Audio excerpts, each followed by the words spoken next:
Welcome to the long-promised video of the guy I've been singing praises of since the first training day, Ryan Zingsheim. Hello. Owner and founder of Rising Fitness in Waukesha. Ryan is the one who built a very elaborate strength training program, and these are all packets, they're not just sheets of paper. Strength training program for me.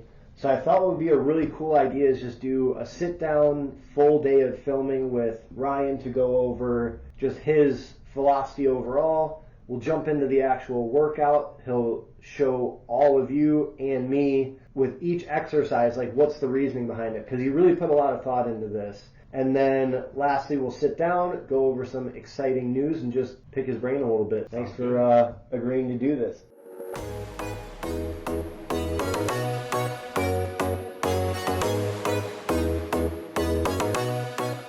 Have you seen Harry Potter? Me and Caitlin just did a whole movie marathon since last week till finished the last one last night. All right, it'll be fresh then. So I want to say it's in the sixth one where Dumbledore invites Harry to go like find the Horcrux. Yep. And he has to drink all that stuff. I picture me being Dumbledore and you being Harry, where I'm like, no matter how tired I am, no matter what I say, make me do this stuff.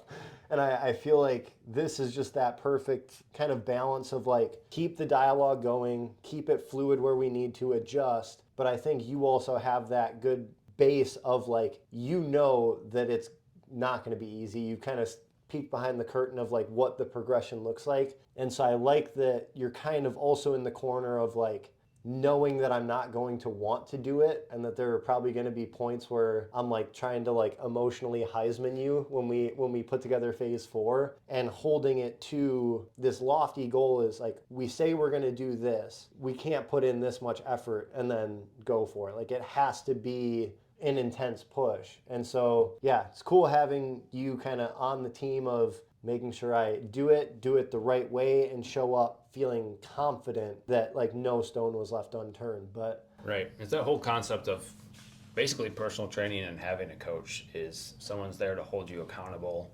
and expertly like make sure you're doing it right and push you. And again, I can come up with any excuse in the book not to work out. Mm-hmm. Thankfully, I usually win over myself, but if again the roles were reversed, I would have a much harder time throwing just some stupid ass excuse at you to not work out. Right. So I'm hoping I can provide that for you again to keep pushing, but I'm not very dogmatic in my training. If something's not feeling good, we're going to change it. Mm-hmm. And we'll have, again, that dialogue throughout.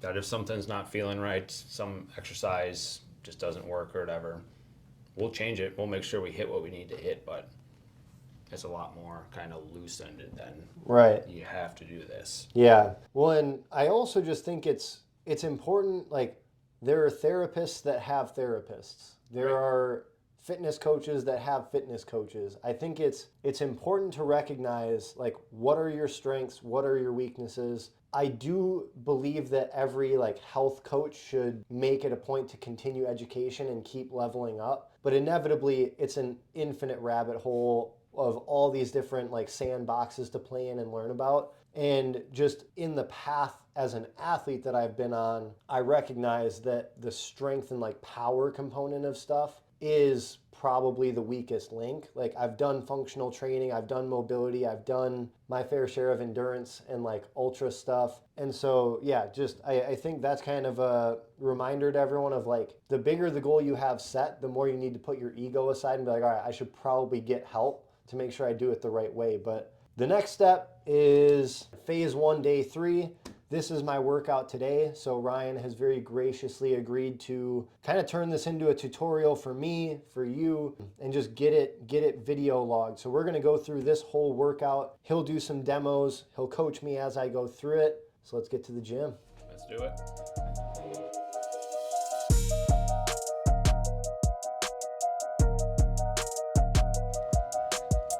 All right, so welcome everybody to phase 1, day 3. We're gonna walk through a full workout with the extra privilege of having your boy Ryan, AKA the architect, AKA the glute god, walking us through this whole thing. So starting with the warm up, foam TFL. So it's just one time through 30 to 60 seconds per side. So if you could walk us through that bad boy. Yep, so again, it's more of a quad dominant kind of squat day, so we're focusing on just kind of the hip there, so your TFL is generally around like the upper part of your pocket, and then a little different per anatomy. But laying with that bottom leg on the roller, you'll know usually once you hit that spot, it's pretty tender, pretty juicy. Just doing some small kind of oscillations on that roller. You can kind of lean forward, lean back on it.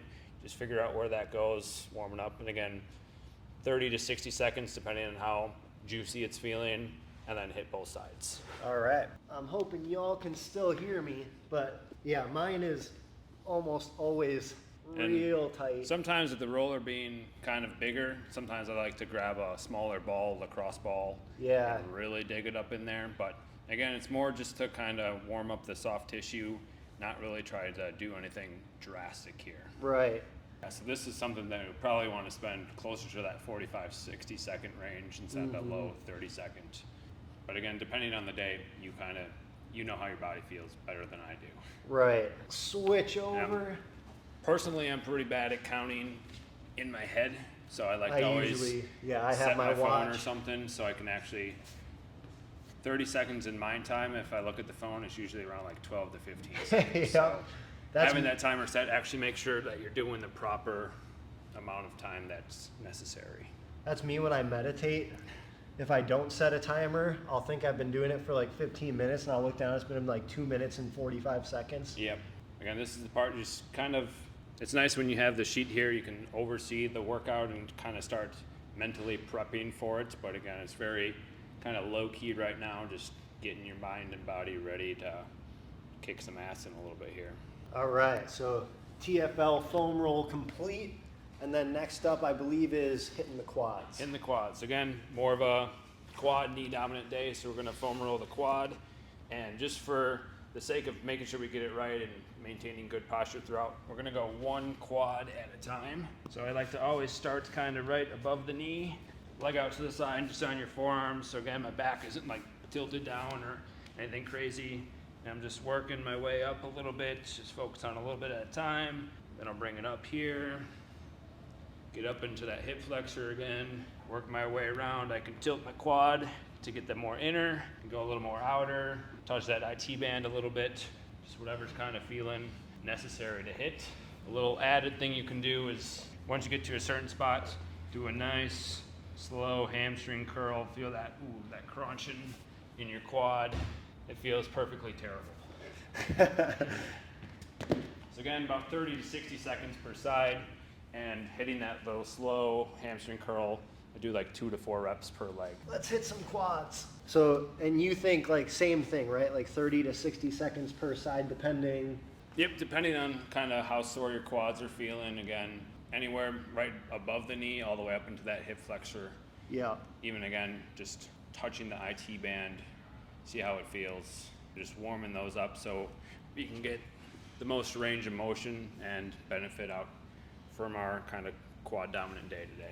And so when you actually do the hamstring curl, where do you want the foam roller to be? Typically I try to find, I do 3 normally, one closer to the knee, one midway up, and one higher up.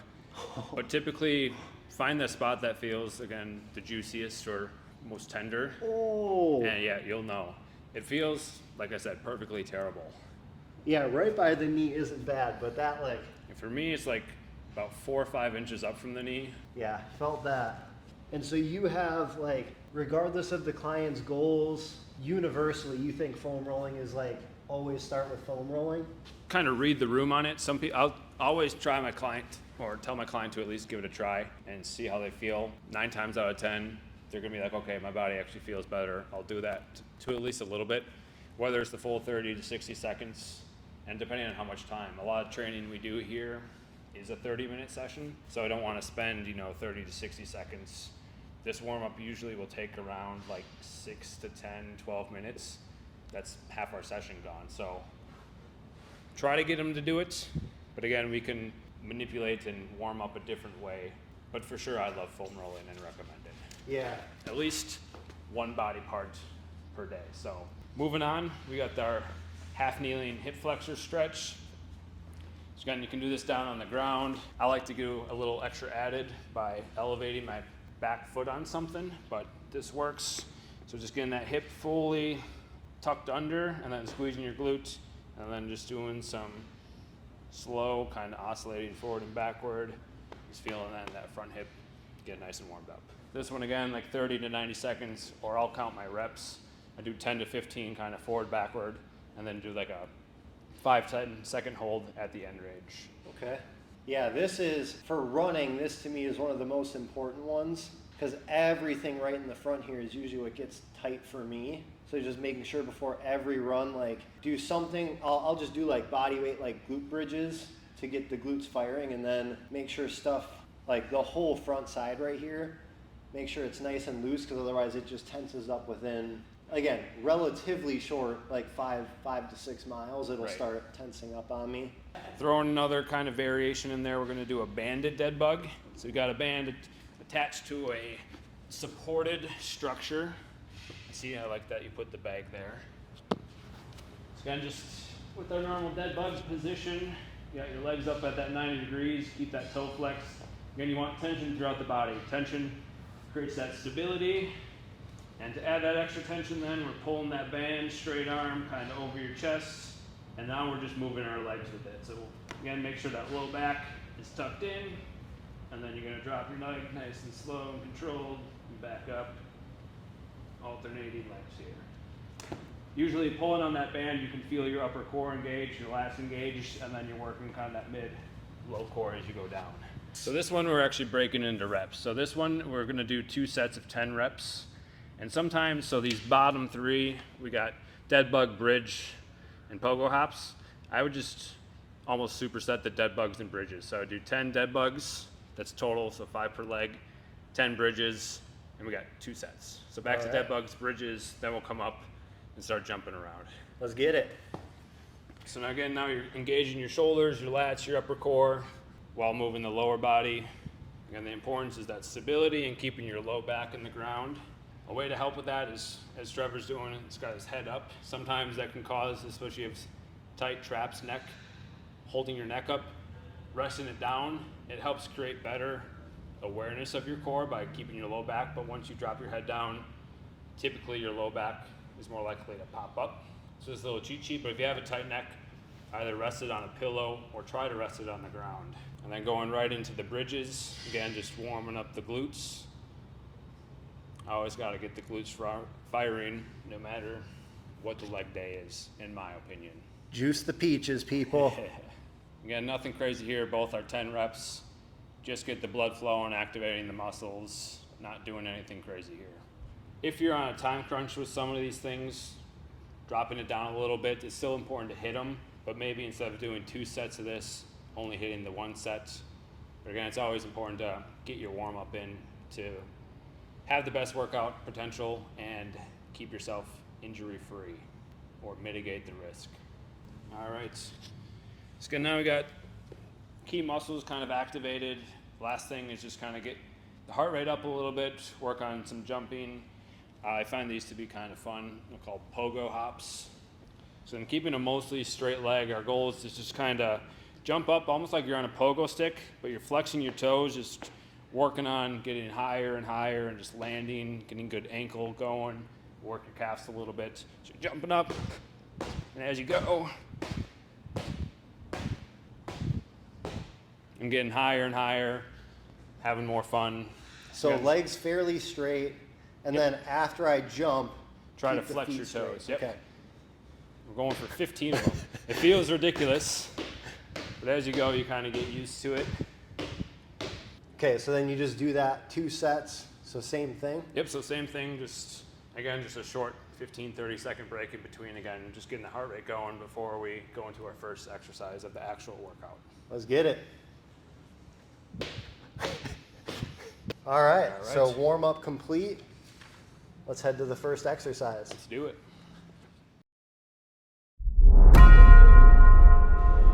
All right, so exercise 1, hopping on the hammy curl. Run us through the thought process. So again, we just got 2 sets of this. I put 8 to 15 reps, again, just gauging your soreness or whatever, but The goal is to get a little bit of that posterior chain kind of activation before we go into all of our squatting and whatnot. So just warming up the hamstrings before we move on. So again, I wouldn't go crazy on any weights. So 60 pounds is super light for me, but again, it's just some muscle activation. So making sure set and laying down. I want the pad kind of just above my knees here, getting set, making sure I got some good core. I'm not hyperextending my back or butt up in the air. That probably looks ridiculous. And then nice flex toes towards my shins, just curling up, trying to squeeze my glutes and hamstrings, and then controlling down. Nice and easy. Again, we're going 2 sets of 8 to 15 reps. How are those hamstrings feeling? They're tight. They're very tight. And hopefully getting some blood flow to this, kind of warming them up a little bit. So when it comes to squat, you're ready to squat, but they're not also too tight to perform our squats properly. Again, a little short rest, nothing crazy, like anywhere 15 seconds, minute max, but again, kind of short rest. This is just to get it going. Once we get into our supersets and heavier lifts, we'll take a longer break. Okay, so this is just to get them moving, get them active. Yeah, I find that, again, doing any sort of kind of just lighter hamstring work, whether it be a machine curl, band curls, good mornings, light RDLs, before you do a squat, I just feel like my squat just overall is better. All right, well, let's jump right back into it. Honestly, that was probably even a longer break than I should have taken. It's all good.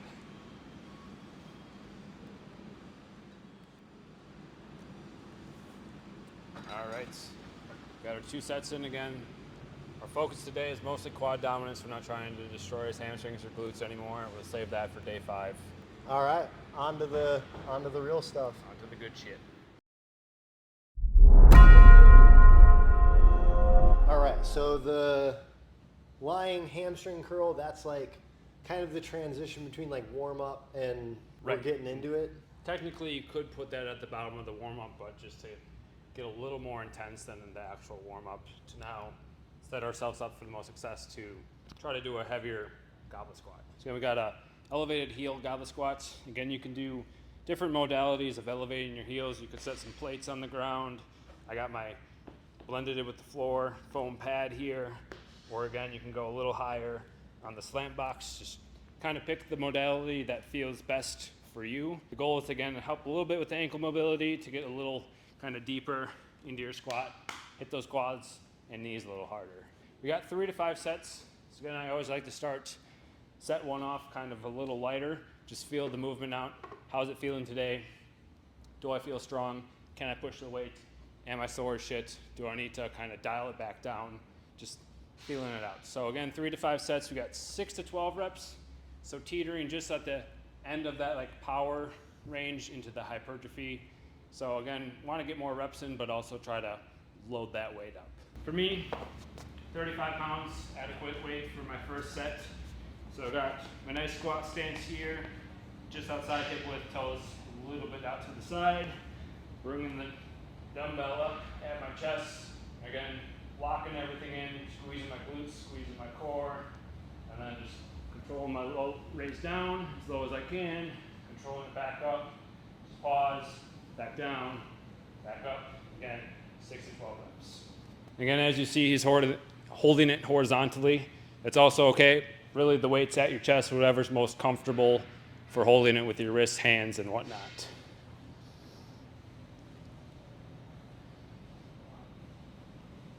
Again, form's looking great to me. Feeling out the movement.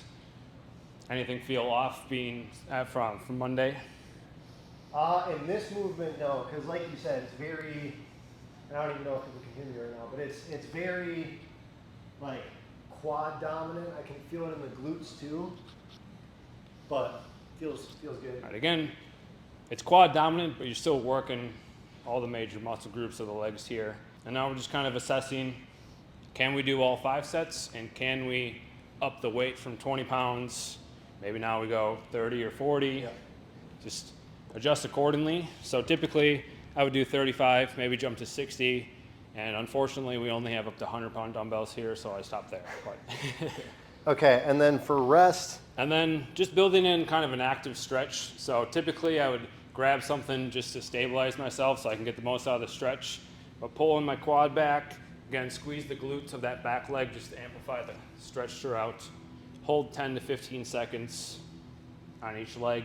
Again, just working that quad, get a good stretch. Typically, I can go into my next set just feeling slightly refreshed. all right, so you hit, as soon as you do that, set the weight down.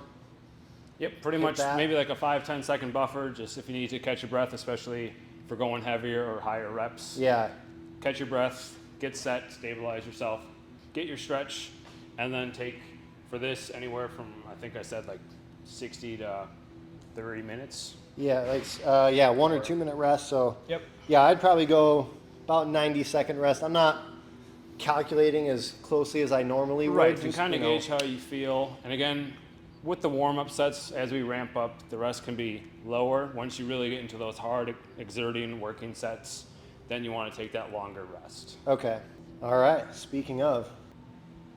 So again, the goal for all of these sets is that pretty much the form and everything is looking about the same, which is looking great right now. If something were to feel off, the form would be a little off. That shows us either something's going wrong or maybe it's a little heavy. Awesome, looks great. So then give it a few seconds, shake the legs out a little bit, and then, Yep. Again, that's especially later sets and whatnot, having that something to stabilize yourself so you're not hopping around the whole and time. whatnot, and you're doing a little dance with it. Yeah, my balance is okay right now, but Yep. we'll see Again, the goal is after. to get the most out of the stretch, so it's okay to stabilize. Right. You have to be cool and show that you can balance. So hang on, get the most out of the stretch. That's the goal we're trying to accomplish. Right. That's part of what I'm kind of gathering from particularly the lower body programming is for what I've been doing, it's not a ton of volume, but that's because you're really focused on every set. Like you need to make the most out of like every rep, every set, be very intentional about like muscle activation, control on the movement, things like that. Right. Again, for building strength, that's what we want, and that's why you see in like your upper body, it's more that hypertrophy, where we're still trying to build some muscle, but more so maintain the muscle we already have as well. Mm-hmm. So it's less high intense sets and kind of shorter rests for that. And that's for your goals. Typically, most people would be kind of that typical upper body workout I have for you with a hypertrophy, higher rep, and slightly lower rest, just to make the most efficient time that we have. Yep. But since you have more time available and your goal is to get really strong lower body, we're going to hit those hard sets, longer rest. Love it.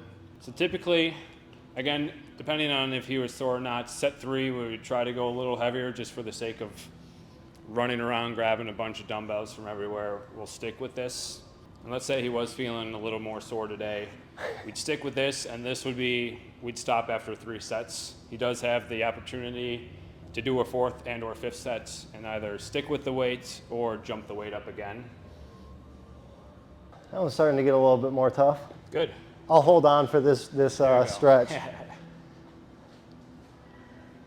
We'll hit one more set of this, then we hop into the floating heel split squat. So We got a fun take on a split squat. Just again, he prefaced that his focus throughout this, or some of his focuses, were knees and calves. So I have a great variation of split squat, also a superset with a calf raise to try to accomplish that while still being able to try to go heavier. rip one more set of this, and then float some heels. Let's do it. Again, one more thing I kind of forgot to add overall to this. Like I left on the sheet here a little notes section. So ideally, you'd be kind of just jotting down the weight he used, at least for like the heavier working sets. So then the whole theory about, getting stronger, moving better is progressive overload. So by tracking what he did this week and trying to either have better form, do more reps, or do heavier weight next week, that's how we're really going to track, besides going on like the in-body or whatever, if he's making progress. For something like this is like, why are you doing that exercise? Is it the best exercise you can be doing for the goal that you have? Right. That to me is the most important thing, where it's like, you can do a whole bunch of different exercises and a lot of them might work. What are 1, 2, or 3 of the most optimal exercise for all the goals you have for like why you're doing that thing? Right. And those 3 moves differentiate from everyone based on, again, just we're different heights, different mobility levels, different strength and whatnot. So I have bad shoulders just from hurting myself in the past. So like a barbell back squat, just getting into that external rotation feels like complete crap to me. So my best squats are either a goblet squat or a safety bar squat. But then for you, it may be that back squat. Yeah. All right. So getting into the next one, we got the floating heel split squat. Coupled up with the iso split squat with single leg calf raise. So this one I'm actually really curious to see you do. So are you holding the floated heel squat and then hitting like a Michael Jackson type dance move calf raise in the front? Pretty much. I like the way you describe that. So I like to bring a plate, a box, some sort of just elevated surface. And again, you could challenge the difficulty of this and with your balance and whatnot and make this a rear foot elevated split squat. But basically the floating heel, so I got the ball on my foot and my heel's floating in the air. So it's not making contact with the ground. It's gonna help with kind of building ankle strength, but also put a little more pressure onto the knee there. And then from here, we're doing our split squats. Again, holding a weight, you can hold a goblet squat, you can hold 1 dumbbell, 2 dumbbells, whatever feels best. And then coming down. And again, because we want a little more quad knee dominant, we're gonna push our knee a little forward so it can track over our toes. If you find that it's too much pressure, keep that shin vertical and come down. Again, with that floating heel being on the toes, you'll still feel it more in the knees quad. Okay. So this one, 8 to 15 per leg. Probably start with 8 per leg. Hypertrophy range, feel it out. We got 2 to 4 sets. Okay. So depending on how it feels, and I always like to start with like a light to medium weight just to make sure, especially if it's a new movement, yeah, that I can do it. Yeah, for the sake of my first time doing it, I'm gonna start probably even body weight, just feel the mechanics of it, and then I'll get into 3 working sets of it. Entirely okay. So like right on like ball of the foot, Yep. back heel up, and then tracking over like that. Yep, and as long as that feels okay on your knees going that far forward, let's continue that. Because again, one of your goals is to strengthen your knees, quads. Right. But again, if that's a little too much pressure going on the knees tracking forward, we'll keep the shin angle a little more vertical. And it's already just challenging your balance a little bit. Now imagine if your back foot's elevated. And you can then get a little deeper range of motion into the squat. It's pretty gnarly.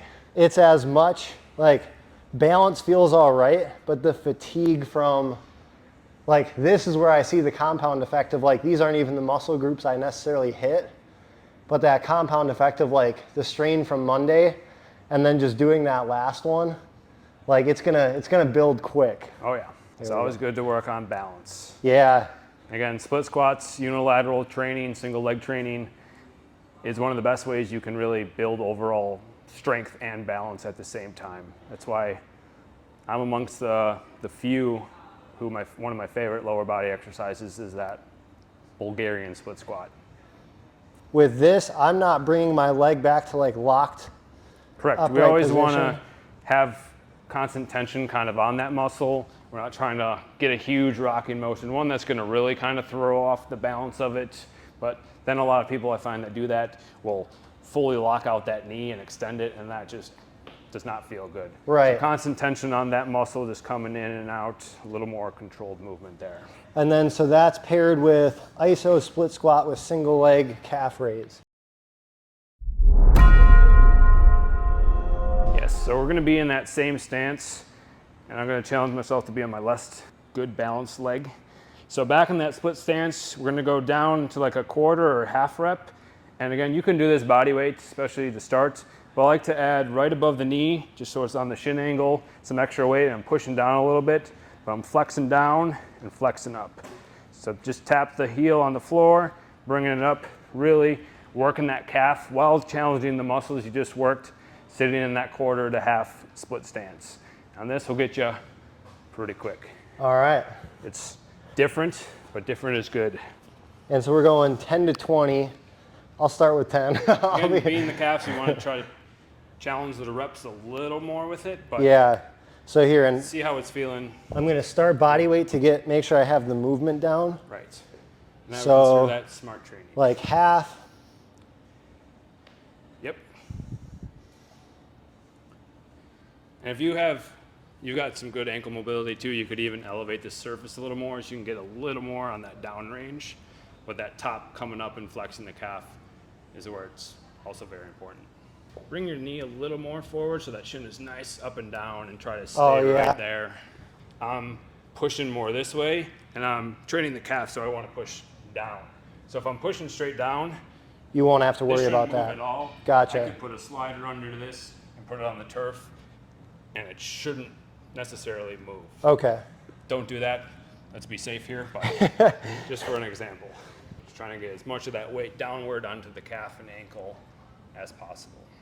Yeah, this is almost a good mobility exercise for that ankle as well. Right.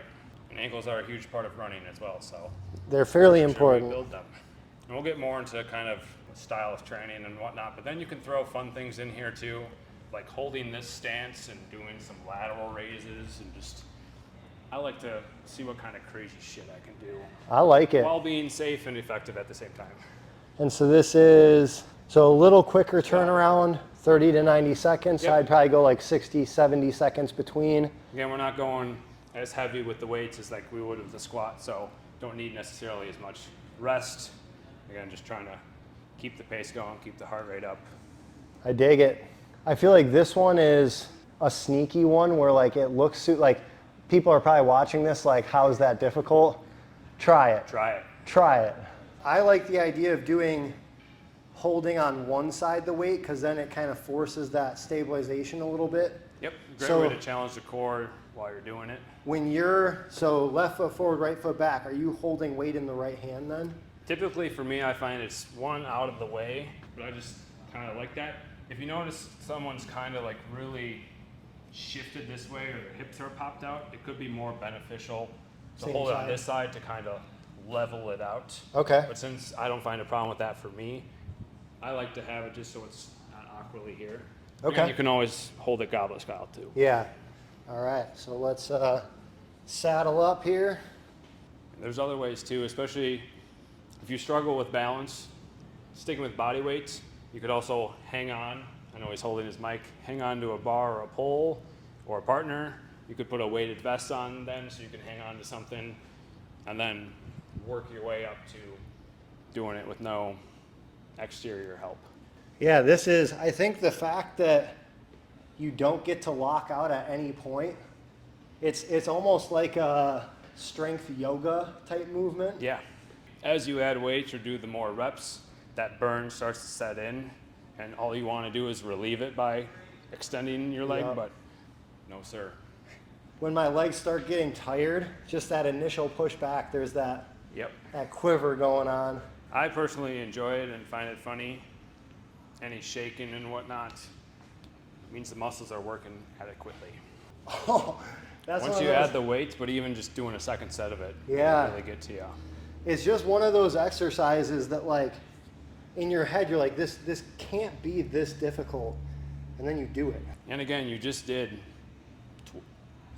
8 to 12 reps or 8 to 15 reps of your split squat, and now you got to sit in that isometric hold Yeah. while adding the calf raise. So those muscles really don't get a break until you finish your superset. So we still got one more set of this. Just gonna, don't mind me, I'm gonna stretch out the calves a little bit. Yeah, again, he's got 2 to 4 sets overall, so just kind of feeling out how his body is. One, again, time duration for how much time you have to work out, but doing it proportionately to, and as we kind of work throughout the workout, I don't want to say they're not important, but getting the ones in front are like the most important. And then as we drop down, if you had to like leave for whatever reason and cut one out, it'd be okay to like cut the last superset out. Right. Obviously they're all important, but Yeah. it's kind of my model. Yeah, that's the biggest thing for me is I like that there's that window because of the fact that, like you were saying earlier, just because I train legs doesn't mean I've done your legs, right? And so that sentiment of like, I hit calves, I hit quads, but doing new exercises presents a unique challenge.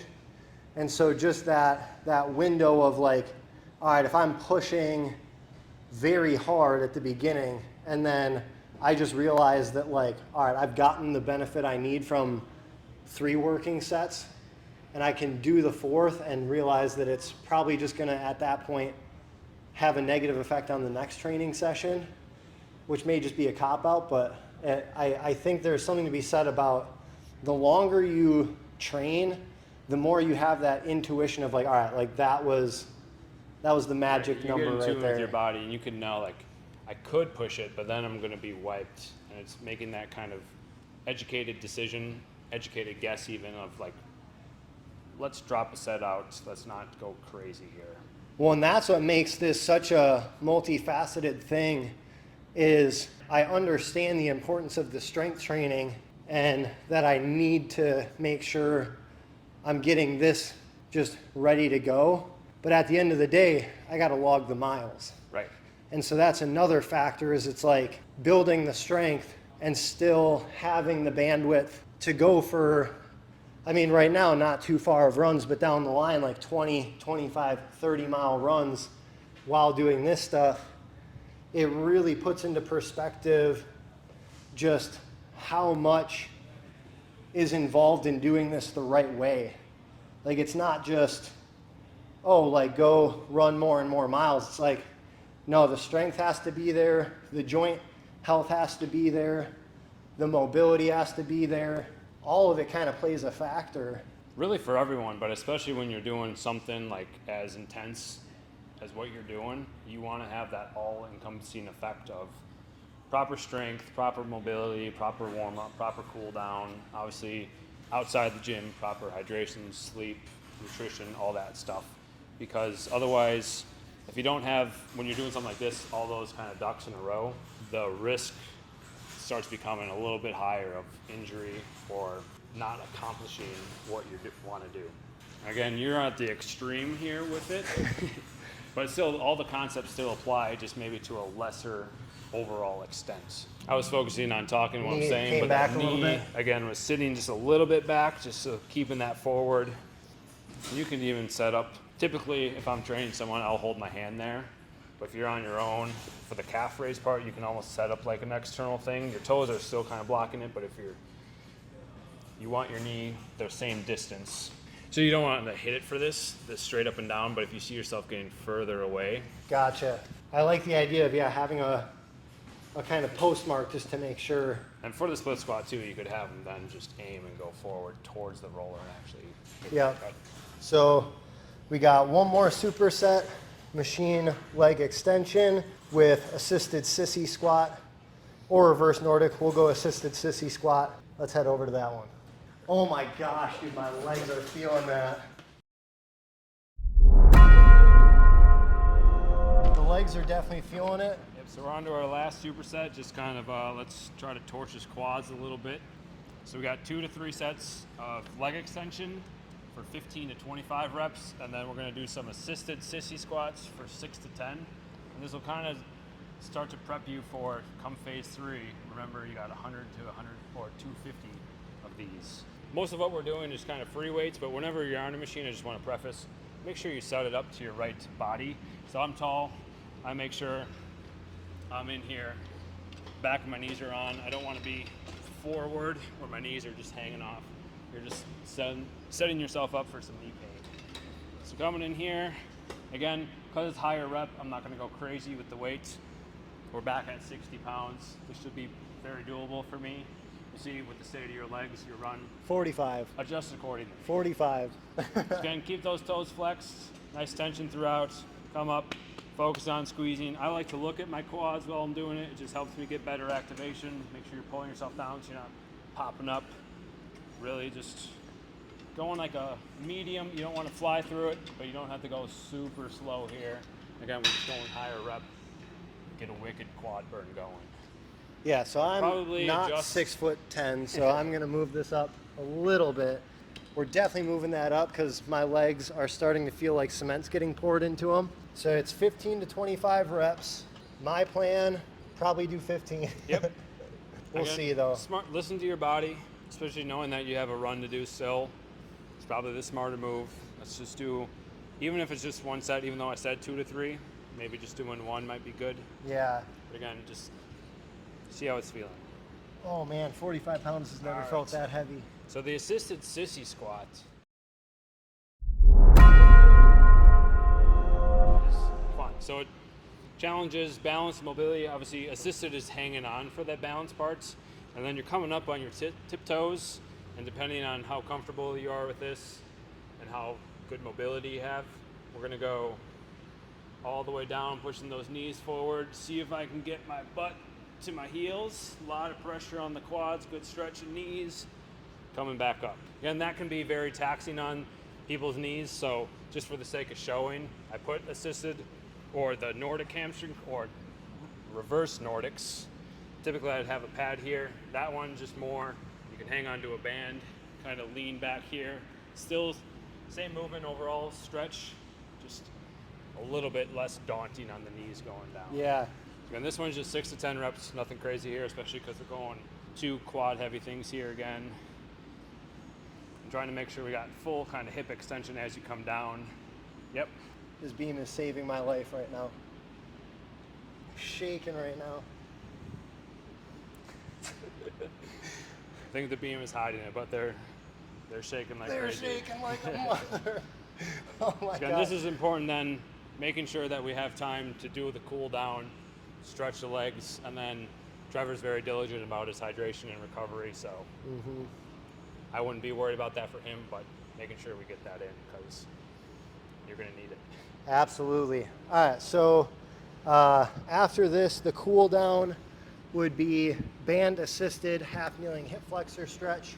Yeah, so just same as the warm up, we're down, getting that hip flexor stretch, and then I would just have a band, again, to something strong here, right around my hip. I'd step through it, kind of right up, right below your butt cheek, and it's usually a pretty heavy band, so it can help kind of pull me back into full hip extension.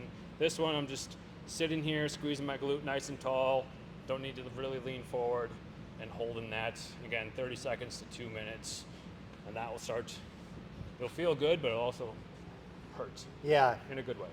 So that just to cool down a little bit, some supine box breathing. Just basically laying on your back, but for something like this too, you could put your feet up on a box or a bench or even up on the wall. Just kind of laying on your box, focus on the breathing, let your legs just kind of free and loose. Hang out, just let it all hang out there. Day 3 of phase 1, it's, in my opinion, significantly harder than day 1 of phase 1, which probably means my quads and knees have some work to do. That's the workout. Now stick around. This is going to be the most exciting part. We got one last little conversation for a sit down, but that's about it. Hell yeah. Let's go let the people know. So the most exciting part, the reason we had Ryan come on, do this full video, first of all, just as like a thank you to him for putting this together, because hopefully you can tell just from that walkthrough, he was very intentional about every exercise he picked, the sets, the rep ranges, the rest time, the order of it, what's coupled with what. That's every day for every phase that he's put together. So I'm just really excited to have you be part of this project. I always think about like what's my Avengers team in anything that I'm doing, and it's cool to have someone that I hold in a very high regard as a coach to like selfishly come on and help me do something stupid and crazy. But the last piece I kind of wanted to sit down and ask about just before we announce what we're going to announce is you recently acquired what is now Rising Fitness. Yep. So what was kind of your inspiration to go from personal trainer to gym owner? I kind of always had it. Once I decided like fitness was going to be kind of my career, that like typical next step is like, let's go either try to train college professional athletes or own your own gym. And I always kind of said those two, just throwing it out there. But as I kind of developed my training career and started learning more and exploring with the business, I'm like, okay, this is something I actually really want to do. And I kind of, again, a little bit in my ego, like, I know how to do this shit and I kind of want it done this way. So, like, I want to be able to control everything I can control and, like, form a community around my overall kind of style, which is pretty broad and all encompassing. So that was kind of my motivation to do it. And then just over the years, making gradual steps towards being here now. One thing that I think we both very much agree on is like, so every gym, every country club, every place has its own energy, its own culture, kind of like you said, philosophy with training and just like healthy living. What's your hope for Rising Fitness in terms of like the energy, the culture, and just what do you want this gym's philosophy to represent for people? I think it was nice for me just acquiring a gym that one I've already worked at and know pretty much everyone. That already had a great community, so just building on that, but kind of forming it my own. And again, fitness has like, oh, let's just lose weight and whatever. One of our kind of big mottos, and it says like business cards and website, is strong looks good on you. So my goal is let's make people strong. And again, you don't have to do these daunting whole workouts, but just getting into our gym or any gym really and lifting some weights, moving your body and becoming healthier and stronger. That's going to lead to a more kind of fulfilling, easy, happy life. I think being strong is going to set you up for the most success to be healthy, be able to move around and do all the things you want. So that's kind of what I want to create here, to have everyone be their strongest, happiest, healthiest selves while still having fun and just being social with everyone. I dig it. Before we do the announcement, again, I just one last time want to say thank you. In every segment of every video since you gave me this, I've been shouting you out. I appreciate it. And that being said, not only did you build the program, but you and your lovely wife and co-owner, Caitlin, came up to me with sheepish grins on your face and asked, are you taking sponsors for this? And the first official sponsor of the Run Across Wisconsin 2025, Rising Fitness. So thank you so much for that. I'm so excited. Again, my goal is to have only health and wellness companies sponsor this event. The whole idea with the documentary, with the event that we're doing on day 6, which I'll say later on, with the sponsors, with every part of this, it's to show people what it looks like to build a good community with values that will lift you up. Surround yourself with people that inspire you, help you level up, support you, and then what it actually looks like to just cultivate a life around taking care of yourself and being healthy, going after crazy bucket list item things. So very excited to have you guys as the first sponsor. Very excited to see where that goes, how it helps the gym, how it helps the project, all of this stuff. But first official sponsor, very excited about that. I think we'll wrap it up here. Yeah, we're super excited for you. Again, all this crazy shit you do is super inspiring, and I think everyone loves watching it and see that anything's possible. So I like to be a part of it. Rising Fitness is happy to be a part of it, and we'll support you however we can. Yeah, buddy. Plenty more to come, but I think that's about it for this video. So if anyone has any questions about Ryan's process of how he put this together, any comments, questions, agreements, disagreements about like the workouts, anything that we went over, I'll make sure he's part of responding to all of that. The plan is most likely to do a full podcast episode to really do a deep dive on the fitness side of it, the prep side of it, his journey of owning the gym, all of that. So stay tuned for that. But otherwise, I think that's about it. Thank you everybody for watching. Plenty more stuff to come, so stay tuned, and we'll catch you in the next one. Peace.